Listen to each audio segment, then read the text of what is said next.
Hello and welcome to the History of Transformers. Today's episode, Reflector, from the Generation 1 cartoon continuity. And here we go.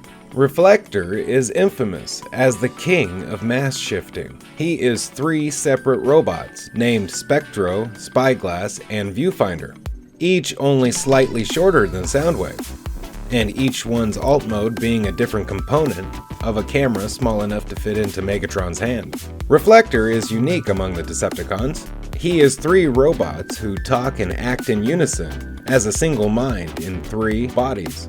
His individual components are never named. They are all simply Reflector. He was with Megatron on the Nemesis during its assault on the Ark. He was thus among Megatron's troops. After awakening on Earth, Reflector and Thundercracker did some scouting shortly after the Decepticons left the Ark. Reflector demonstrated his ability to zoom, focus, and print pictures, Polaroid style, in camera mode. He later spied on the laboratory of Dr. Alcazar, the mentor of the boy genius Chip Chase. Using his zoom focus and photographic powers once more, Reflector secretly obtained the entry code for the laboratory security system. Reflector later gathered valuable intelligence prior to the Decepticons' attack on the Great Falls hydroelectric plant.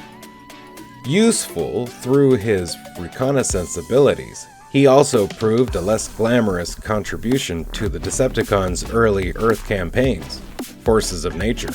Many Reflector bots were seen in robot mode among Megatron's initial forces, far more than the core three. And in one instance, a reverse effect occurred. Two Reflector bots were absorbed into a third when they forcibly collided. This suggests that Reflector has some sort of body duplication power. The nature of the duplicates is unclear, and the issue was made only muddier by one instance, when Starscream needed someone to guide a shipment of Energon cubes on the still experimental space bridge. He selected a lone Reflector bot, who protested and panicked. There was no implied connection to the other Reflector bots, and his voice lacked the echoing modulation that Reflector usually possessed. Starscream seemed cavalier about the prospect of losing him. However, as he survived the trip to Cybertron, it is unknown what effect his destruction could have had on the other Reflectors. To make matters more ambiguous, Starscream referred to him as Warrior, in a manner that could have been either a description or a proper name. So whether he was truly part of Reflector, or if he was just an independent warrior who simply bore an uncanny resemblance, remains uncertain.